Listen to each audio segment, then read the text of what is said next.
사도 바울을 죽이기 위해서 유대인들 한 40여 명이 결단을 합니다. 바울을 죽이기 전까지는 아무것도 먹지도 마시지도 아니하겠다.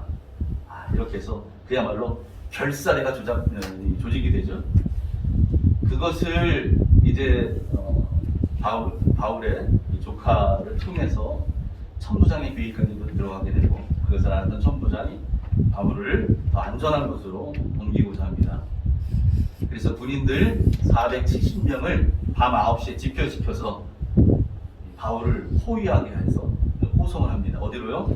총독이 거하고 있는 가이사랴로.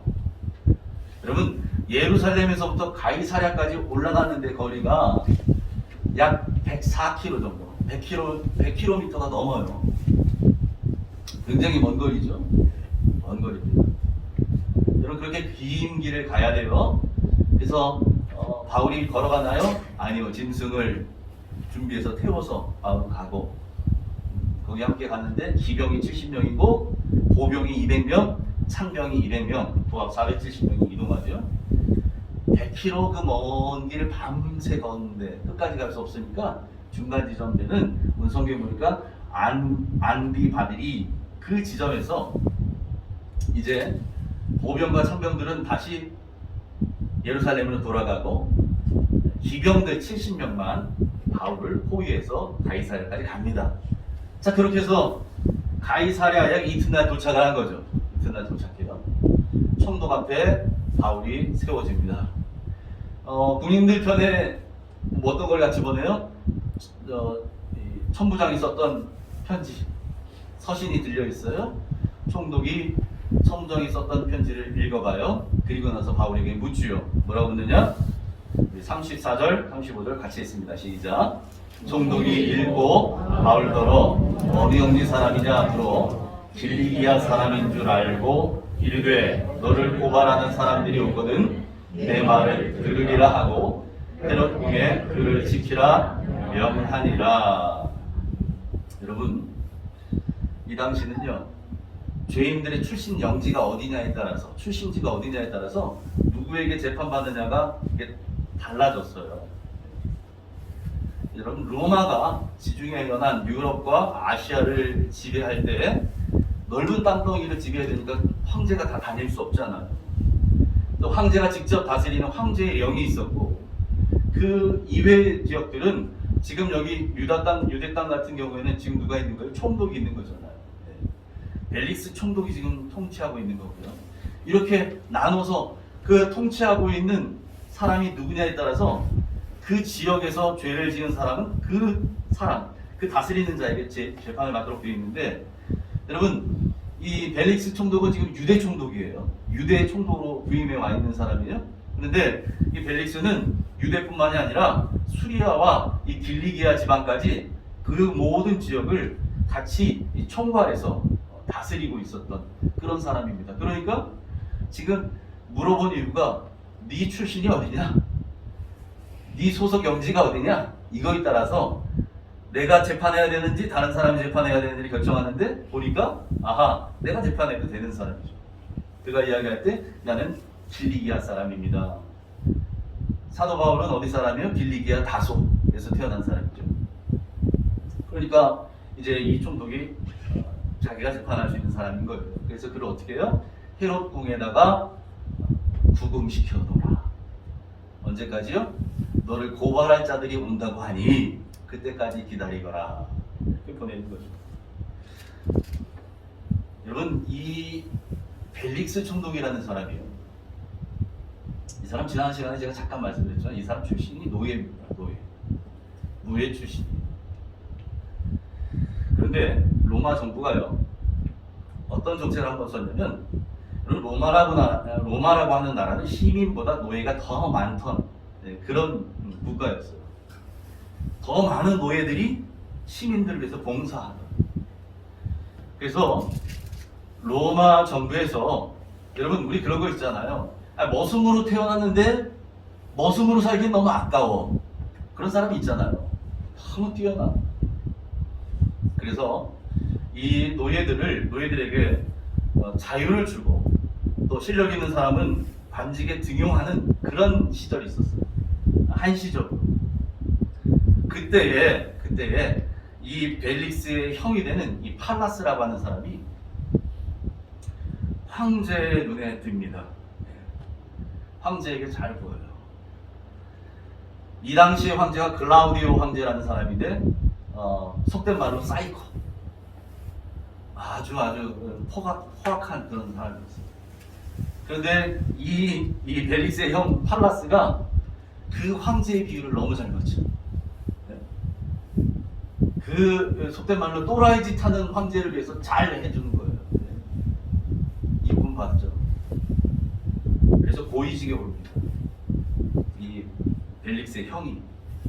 그래서 이 벨릭스는 자기 형의 덕을 봐요. 이 형이 황제에게 이제 자기 동생을 좋은 자리에 올려주십시오, 한달해 주십시오, 간청하는 거죠. 그래서 바로 이 유대의 총독으로 임명을 받게 됩니다. 여러분, 그렇게 해서 유대 총독으로 이 벨릭스가 임명받아 내려와서 8년간을 유대 총독으로 있어요. 역사학자 요세푸스의 기록에 따르면, 그래서 이 사람이 어떤 사람이었냐면 이 벨릭스라고 하는 사람도 굉장히 잔인하고 탐욕스러운 인물이었다.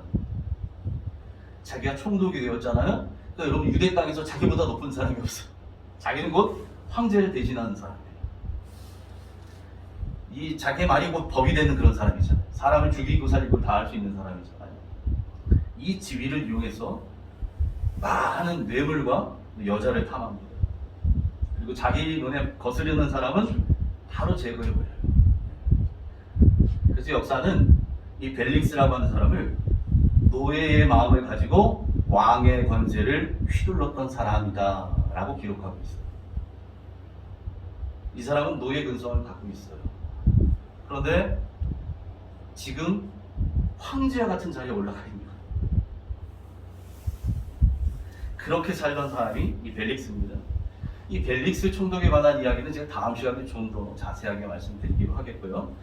자, 그렇게 해서 이제 헤롯 궁에 바울이 가두어져 있는데, 닷새 후에 이 가이사랴, 이 총독 앞으로 사람들이 내려가요. 누가 내려오느냐? 대제사장 아나니아, 그리고 장로들, 그리고 그와 함께 내려왔던 이 더둘로라는 사람이 옵니다. 여러분, 근데 대제사장 무리와 함께 동행했던 이 더둘로를 우리 가지고 있는 성경에 뭐라고 하냐면 한 변호사, 이렇게 얘기해요. 변호사라고 되어 있어요, 여러분 성경에. 이 더둘로라는 사람이 어떤 사람이냐? 오늘날로 말하자면 국제 변호사 같은 사람이에요. 그리고 아주 유능한 연설가였어요. 연설가. 이 사람이요, 그 당시에 로마법과 유대법에 능통한 사람이 있어. 법률가죠. 예. 그리고 2개 국어를 구사할 수 있는 실력을 갖고 있었어요. 그리고 워낙 달변입니다. 그래서 이 사람의 별명이 뭐였냐면 황금의 입이에요. 황금의 입. 이 사람이 나서는 이 재판을 웬만하면 다 이겨요. 예. 워낙에 말을 잘합니다. 그래서 기록에 보니까 그 당시에 이 사람의 화수를 당할 자가 없었더라. 정말 말 잘하는 사람이었죠. 더둘로라고 하는 사람. 그런데 여러분 보세요. 이 더둘로라고 하는 이 실력자가 지금 뭐 하고 있어요? 돈 받고 무고한 무고한 이 바울을 죄인으로 둔갑시켜서 지금 고발하려고 온 거예요. 네. 물론 오늘날도 변호사들, 검사들, 이 사람들 다 돈 받고 일하는 사람들이죠. 네. 사건 의뢰 받으면 다 수수료 받고 하는 거죠. 수임료 받고 일하죠. 그렇지만 이건 진실이 아닌 것을 뒤집으려고 하는 거죠. 지금 돈 받고 자기 재주를 이 엉뚱한 데 지금 사용하고 있어요, 더둘로가. 그래서 그가 총독의 비유를 마치려고 아첨의 말로 시작해요. 어떤 내용입니까? 3절에 있는 내용이 그건데요. 총독 카카, 당신 때문에 우리가 태평성대를 누리게 돼서 이것이 너무너무 감사합니다. 이렇게 지금 아첨을 하고 있어요. 여러분 그런데 그건 사실이 아니었어요. 제가 앞서 말씀드렸죠. 역사가 이 벨릭스라고 하는 사람에서 어떻게 기록한다고요? 노예의 마음을 가지고 왕의 권세를 휘두르던 사람이었다니까요. 그러니까 여러분 그런 사람이 통치하고 있는 그 세상이 어떻게 태평성대가 될 수 있겠냐고요. 까딱하면 피바람이 일어나고 까딱하면 목이 나가고 박탈당하고 빼앗기고 이런 일이 비일비재했는데 여러분 이 벨릭스라고 하는 인물이 얼마나 이 돈을 좋아하고 뇌물을 밝혔는지요. 심지어는 죄수들도요. 죄수들 뇌물 받으면 다 풀어줍니다. 이 반란을 꾀했던 사람도 역사 이 자료를 보니까 뇌물 받고 풀어줍니다. 그러니까 여러분 이 총독이라고 하는 사람이 가장 큰 책임이 어떤 책임이에요? 그 유대 땅, 유대 사회의 치안과 안전을 책임져야 할 사람이잖아요. 그런 사람이 오히려 사회 불안을 획책하고 있는 거예요. 죄수들 돈 받고 풀어줘버려요. 네? 이런 짓을 하고 있었어요. 그러니까 지금 다시 말하면 더둘로라고 하는 사람은 입에 발린 거짓말하고 있었다는 거예요. 총독에 비유하시려고 무슨 태평성대를 누려요. 그러면서 말이죠. 이제 세 가지 제목을 들어서 이 바울을 고발합니다. 5절부터 6절 같이 있습니다. 시작. 우리가 보니 이 사람은 전염병 같은 자라 천하에 흩어진 유대인을 다 소유하게 하는 자요 나사렛 이단의 우두머리라. 그가 또 성전을 더럽게 하려 함으로 우리가 잡았사오니. 예, 이렇게 얘기합니다. 보세요. 더둘로가 첫 번째로 이 바울을 고발하는 이 죄목이 어떤 거냐? 바울은 전염병 같은 자입니다. 이렇게 얘기하죠. 천하에 흩어져 있는 유대인들을 다 소유하게 하는 사람입니다. 소동케 하는 자입니다. 여러분 코로나 예전에 요즘에 지금 코로나 때문에 우리가 지금 바로 피부에 와닿게 우리가 느끼고 있지만 이게 가장 무서운 이유가 뭐예요? 이게 강한 전염력 때문에 그래요. 전파력 때문에. 그죠? 네. 그래서 언택트 시대라고 하는 게 뭐예요? 만나지 말라는 거예요. 그죠? 만나면 대화하고 교제하고 하다 보면 이 비말을 통해서 전염되고 전파되고 그래서 우리 전부 다 지금 마스크하고 있잖아요. 이게 코로나가 무서운 이유가 이 강한 전파력 때문에 그런 건데 여러분 전염병이 무서운 이유도 마찬가지잖아요. 여러분 나 하나 병 걸려서 나만 고생하면 상관없는데 내가 걸린 것 때문에 내 사랑하는 사람들이 다 같이 고생을 해야 돼요. 이게 지금 전염병의 가장 큰 문제잖아요. 그러니까 지금 이 더둘로가 총독 벨릭스에게 이 바울이야말로 이 강한 전염력, 전파력을 갖고 있는 아주 해로운 존재, 암적인 존재입니다. 지금 이렇게 얘기하는 거예요. 여러분, 이 말은요, 가만히 생각해 보면 반은 맞고 반은 틀린 말이에요. 무슨 말이냐? 바울은 절대로 해를 끼치는 사람이 아니지요. 아닙니다.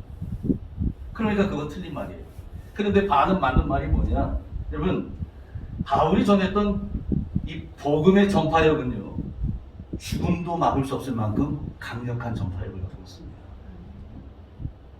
사람을 죽였는데도 불구하고 복음이 멈추질 않아요. 여러분 이것을 복음의 확장성이라고 합니다. 이 작은 불씨 하나가 온 산을 태워버리잖아요. 여러분 산불나는 거 있잖아요. 작은 불이었어요. 그런데 온 산을 다 태워버려요.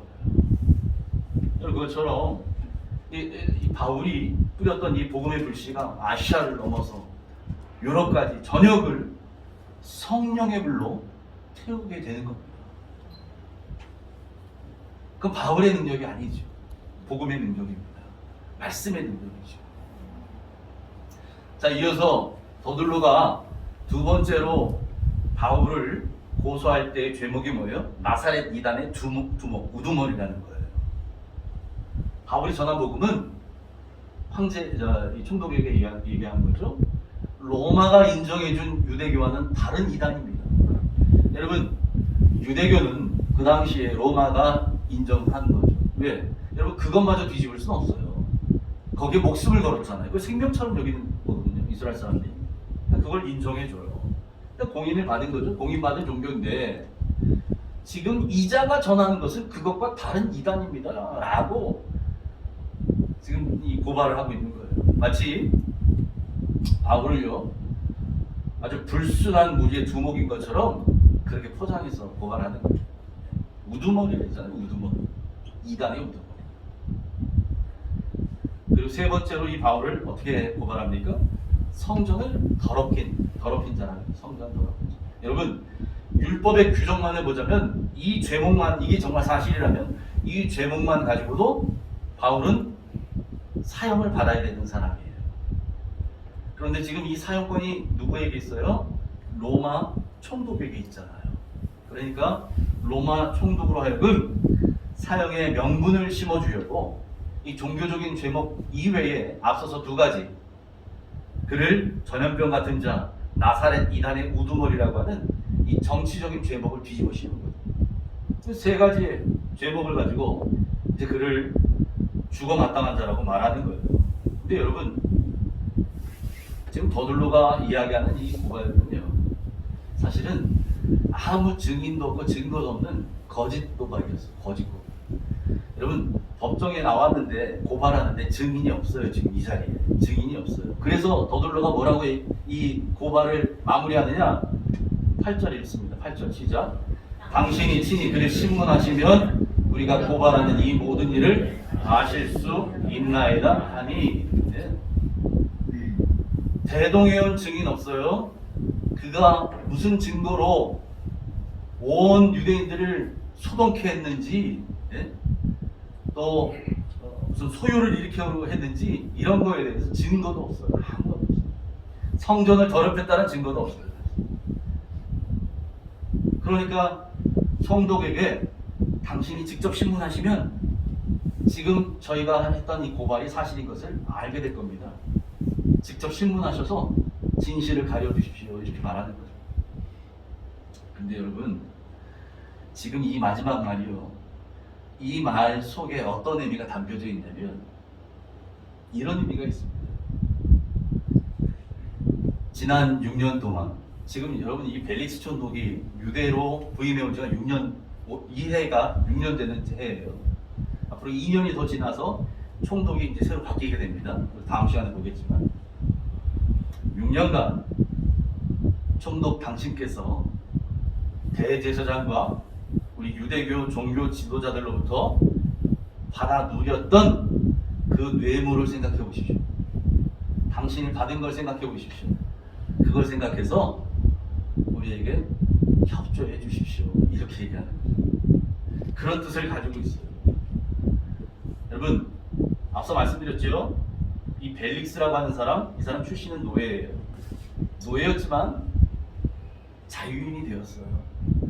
그리고 자유인으로 끝인 게 아니고 총독의 자리까지 올라온 사람입니다. 그런데도 그는 여전히 노예로 살아요. 어떤 노예?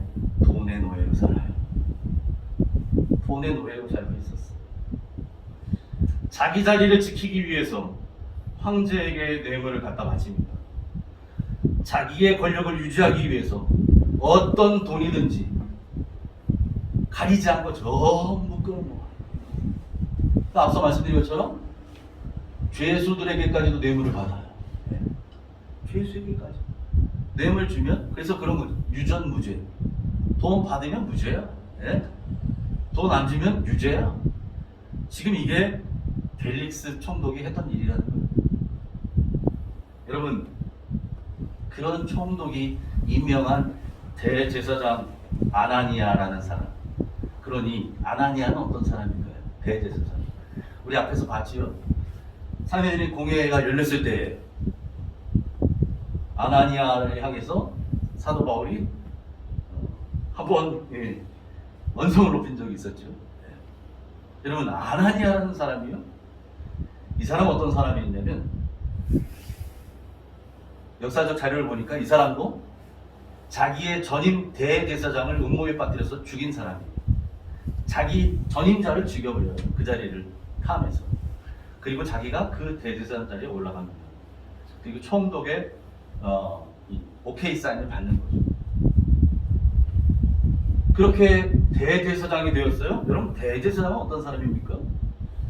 유대교에서 가장 중요한, 가장 높은 자리에서 하나님을 섬겨야 되는 사람이 대제사장이잖아요.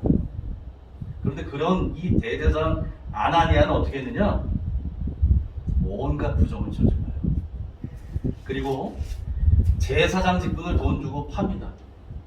제사장 하겠다고 하는 사람들 와요. 오늘날로 말하면 목사 하겠다고 하는 사람들이 와요. 근데 이 사람 신학 안 했어요. 이 사람 가지고 있는 여러 가지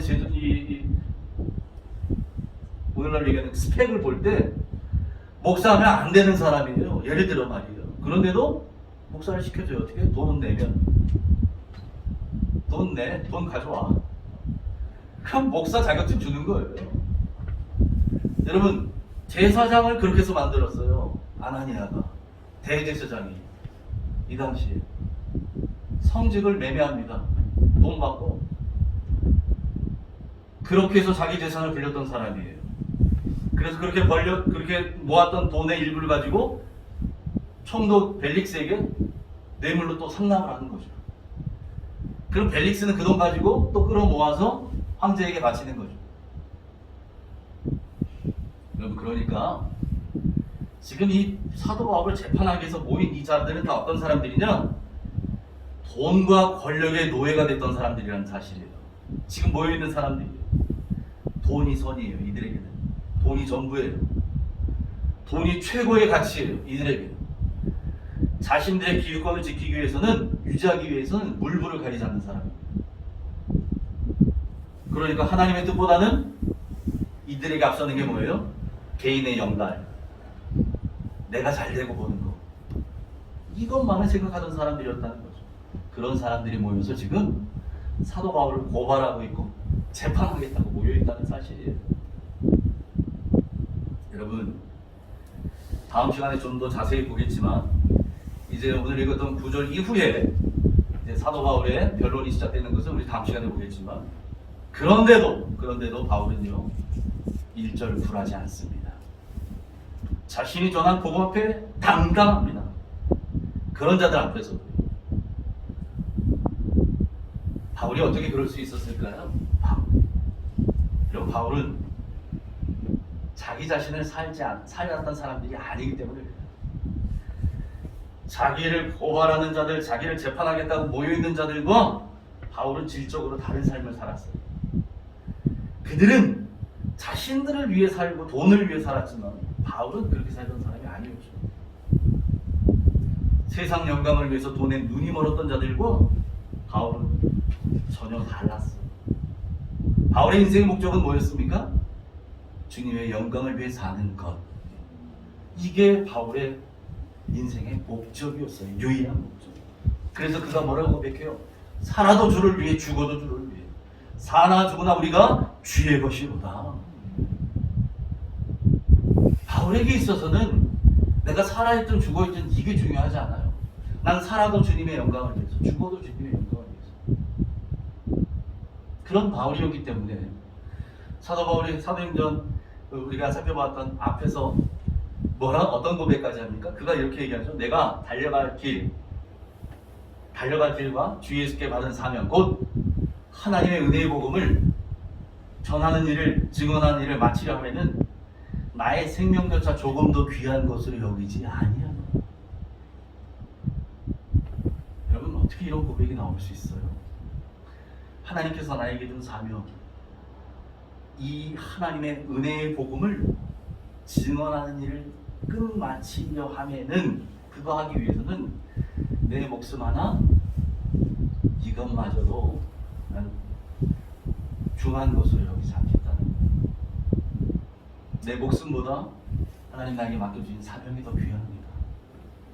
복음을 증언하는 일이 마치는 것이 그게 더 소중합니다 라고 고백하는 거죠. 우리 성도님들은 무엇을 목표로 살고 계십니까? 이제 올해가 열흘 열흘이 지나가고 있죠. 올해는 여러분들 어떤 소망으로 시작하셨나요? 올해 계획은 어떻게 세워놓으셨나요?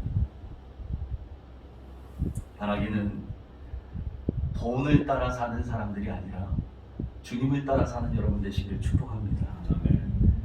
돈을 사랑하지 말고 오직 주님만 사랑하시기 바랍니다. 아멘. 왜 그래야 할까요? 왜 그렇게 살아야 할까요?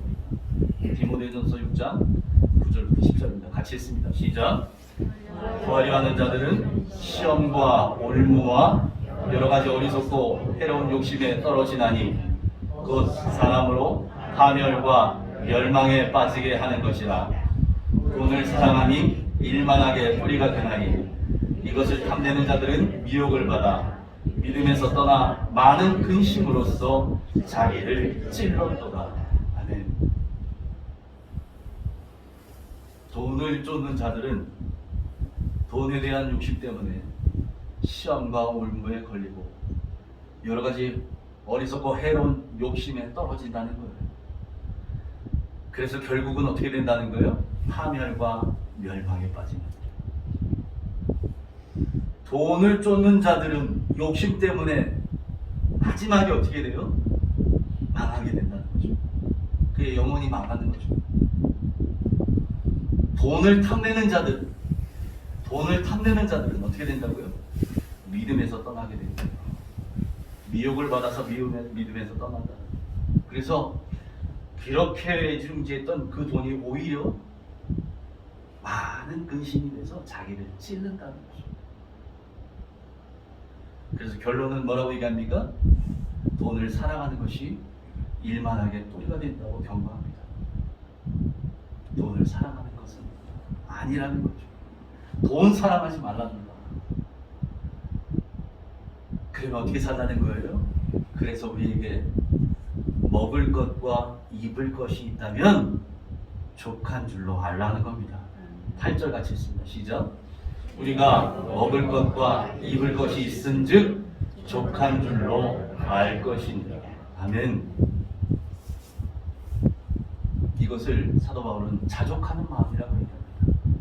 먹을 것이 있고 입을 것이 있다면 거기에서 만족할 줄 알라는 거죠. 그걸 족한 줄 알아. 욕심은 한도 끝도 없잖아요.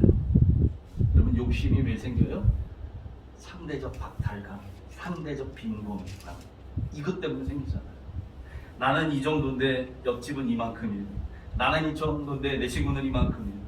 그러면 나는 가난한 것처럼 느껴지고, 나는 어려운 것처럼 느껴지고, 더 가지려고 하고, 더 누리고 싶어 하고, 어떻게든 더 싸우려고 하고. 근데 성경은 우리로 하여금 그렇게 살지 말라고 합니다. 자족하는 마음을 가지라는 거죠. 그런데 여러분, 그렇다면 어떤 사람들이 이 자족하는 마음으로 살 수 있을까요? 어떤 사람들이? 우리의 모든 필요를 채워주시는 하나님 아버지가 계신다는 사실을 믿는 사람들일 겁니다. 아멘. 빌립보서 4장 19절 같이 읽습니다. 시작. 나의 하나님이 그리스도 예수 안에서 영광 가운데 그 풍성한 대로 너희 모든 쓸 것을 채우시리라. 아멘. 나의 하나님이 그리스도 예수 안에서 영광 가운데 그 풍성하신 대로 너희 모든 쓸 것을 채우시리라. 여러분, 우리에게는 우리의 모든 필요를 아시고 채우시되 어떻게 채우셔요? 그 풍성한 대로 채워주시는 하늘 아버지가 계시다는 사실을 기억하시기 바랍니다. 아멘. 우리에게 채워주시는 공급자가 계셔요. 하늘 아버지가 계셔요. 깔짝깔짝 채워주시는 분이 아니시라는 거예요. 그분은 풍성하신 분이십니다. 부유하신 분이십니다. 모든 것을 가지신 분이세요. 여러분, 그분은 천지를 만드신 분이세요. 이 세상의 진짜 주인이세요. 세상을 만드셨습니다. 은도 내 것이요 금도 내 것이요 모든 것이 하나님의 것입니다. 여러분, 그런데 우리는 어떤 사람들이에요? 그 하나님의 자녀라는 것이죠. 그래서 우리 하나님 아버지라 기도하잖아요. 그 하나님 우리의 아버지예요. 여러분, 그런 하나님이 이 모든 것을 소유하신 분이 우리 아버지시라면 그럼 우리에게 무엇이 문제가 되겠어요? 여러분, 주인, 진짜 주인이 우리 아버지예요. 근데 내가 그 아들이고 딸이에요. 근데 뭐가 걱정이 되겠어? 우리 아버지신데, 아버지신데. 여러분, 그래서 우리는 돈 때문에 사는 사람들이 아니고 하나님 때문에 사는 사람들입니다. 아멘. 우리는 돈 때문에 행복한 사람들이 아니고 하나님 때문에 행복한 사람들이에요. 돈 때문에 행복한 사람은 돈이 있을 때만 행복하고 없으면 불행해지죠. 돈이 하나만큼 있으면 행복한 것 같은데 지나고 났더니 이거 가지고 안 될 것 같아서 하나 더 있어야 될 거고 2개 더 있어야 될 거. 한도 끝도 없지. 그런데 하나님으로 만족하는 사람은 이것과 관계없이 기뻐할 수 있고 행복할 수 있는 것입니다. 그래서 하나님의 자녀는 어떤 사람들이냐? 하나님의 자녀는 소유로 사는 사람들이 아니라 존재로 사는 사람들입니다. 하나님의 자녀는 소유로 기뻐하는 사람이 아니고 존재만으로도 기뻐하는 사람이에요. 소유 때문에 행복한 사람이 아니라 존재로 인하여 기뻐하는 사람이고 행복하는 사람이라는 사실이죠. 여러분, 우리가 어떤 존재예요? 하나님의 자녀된 존재예요. 아멘. 우리는 하나님의 자녀예요. 여러분, 하나님의 자녀라는 것만으로도 기뻐하는 사람이 하나님의 자녀인 줄 믿습니다. 그런 우리가 왜 기뻐해야 되느냐? 우리 주님이 말씀하셔요. 마태복음 7장 11절 같이 읽습니다. 시작. 너희가 악한 자라도 좋은 것으로 자식에게 줄 줄 알거든 하물며 하늘에 계신 너희 아버지께서 구하는 자에게 좋은 것으로 주시지 않겠느냐. 아멘. 아멘. 여러분, 우리는 하나님의 자녀입니다. 아멘. 우리는 하나님의 자녀예요.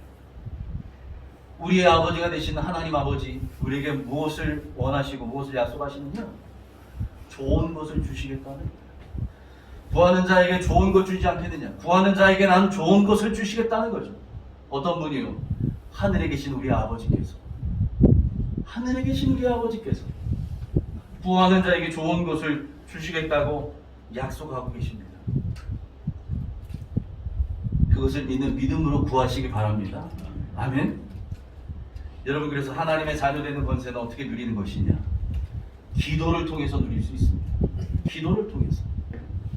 기도를 통해 하나님의 자녀 되는 권세를 누리는 거예요. 네? 그래서 여러분, 기도를 뭐라고 얘기해요? 특권이라고 얘기합니다. 기도를 통해서 그 권세를 누려갑니다. 그게 어떤 기도가 됐든, 금식 기도든, 저녁 기도든, 새벽 기도든, 화살 기도든, 무슨 통성 기도든 관계없어요. 기도를 통해서 하나님께 우리의 상황들을 아뢰잖아요. 아버지하고 우리가 대화하잖아요. 아버지께 연락드려야 되잖아요. 여러분, 올해는 여러분의 기도를 통해서 이 하나님의 자녀됨의 이 권세, 이 특권을 누리며 사시길 바랍니다. 아멘. 누리세요. 하나님 주셨는데 아무나 가질 수 없는 이 귀한 특권, 이것만 뒤밀면 되는데, 이 특권 주셨는데 이거 갖고도 사용하지 않아요. 그리고 정문만 열고 들어가면 되는데 문에 갖다 대지도 않아요. 그러면 안 되잖아요. 여러분, 올해는 정말 기도하며 승리하시기 바랍니다. 이 특권을 누리세요. 누리세요. 우리 하나님의 자녀예요. 하나님 약속하셨어요. 그 약속이 신실하십니다. 여러분, 이것을 누리시길 바랍니다. 그래서 우리는 어떤 사람들이냐? 이 땅을 딛고 살지만 우리는 하늘에 속한 사람들이라는 것을 기억하시기 바랍니다. 우리는 땅에 속한 사람들이 아니에요. 이 땅에 썩어질 영광에 목숨 걸고 살아야 될 사람들이 아닙니다. 벨릭스나 대제사장 아나니아나 더둘러와 같은 사람들처럼 돈을 위해서, 권력을 위해서, 명예를 위해서, 세상의 어떤 자리를 위해서 물불 안 가리고 거기에 혈안이 돼서, 거기에 노예가 돼서 사는 사람들이 아니고 바울처럼 우리는 하늘을 소망하며 사는 사람들, 하늘에 목숨 걸며 사는 사람들 아니에요. 여러분, 땅의 것을 위해 살지 마시기 바랍니다. 하늘 소망을 위해서 사시기 바랍니다. 아멘. 하나님 아버지, 우리에게 모든 필요를 알고 계셔요. 우리에게 있을 것 구하기 전에 아신다고 하셔요. 하나님 모르시는 게 아니에요. 그럼 밥 먹지 말고 살아도 되느냐? 그 말이 아니죠. 하나님 그걸 왜 모르시겠어요? 아신다니까요. 아신다. 그런데 그 모든 것들은 여러분, 우리가 하나님을 구할 때, 하늘을 구할 때 줄줄이 따라오는 줄줄이 사탄인 줄 믿습니다. 여러분, 저는 뭐 농사 안 지어봐서 모르겠지만 고구마, 흔히 고구마 농사 짓는 분들 얘기하죠. 고구마 그 하나 잡아서 딱 그 고구마 줄기가 줄줄줄 따라 나온대요. 맞나요? 아닌가? 감자가 그런가? 모르겠어요. 아무튼 뭐가 나온대요. 여러분, 진짜를 잡으시길 바라요. 진짜. 그 진짜를 잡아 당길 때 줄줄이 따라 나오는 것들이 있는데요. 그 앞에 있는 걸 잡아야 되는데 저 뒤에 있는 거 붙잡고 안 나온다고 땅치지 마시고, 여러분, 하나님을 구하시기 바랍니다. 하나님을 구하세요. 그 모든 것들을 하나님이 펼쳐주셔요. 그래서 정말 올해는 하나님이 책임져 주시는 인생, 하나님이 공급해 주시는 인생, 그런 멋진 인생 누리시며 승리하게 되시기를 주님의 이름으로 축원합니다. 아멘. 하나님 아버지 감사합니다. 하나님은 우리의 아버지이십니다. 하나님이 우리의 아버지이심으로 인하여 감사합니다.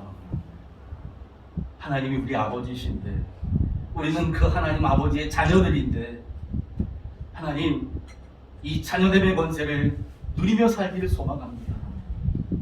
이것 땅에 묻어놓고 살지 않게 하시고, 날마다 주님이 주신 권세 이것 들고 승리를 경험하며 사는 복된 인생들 되게 하여 주시옵소서.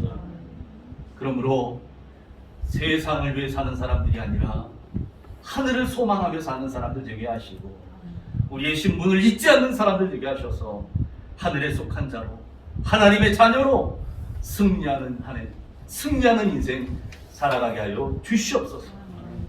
예수님의 이름으로 감사하며 기도하옵나이다. 아멘.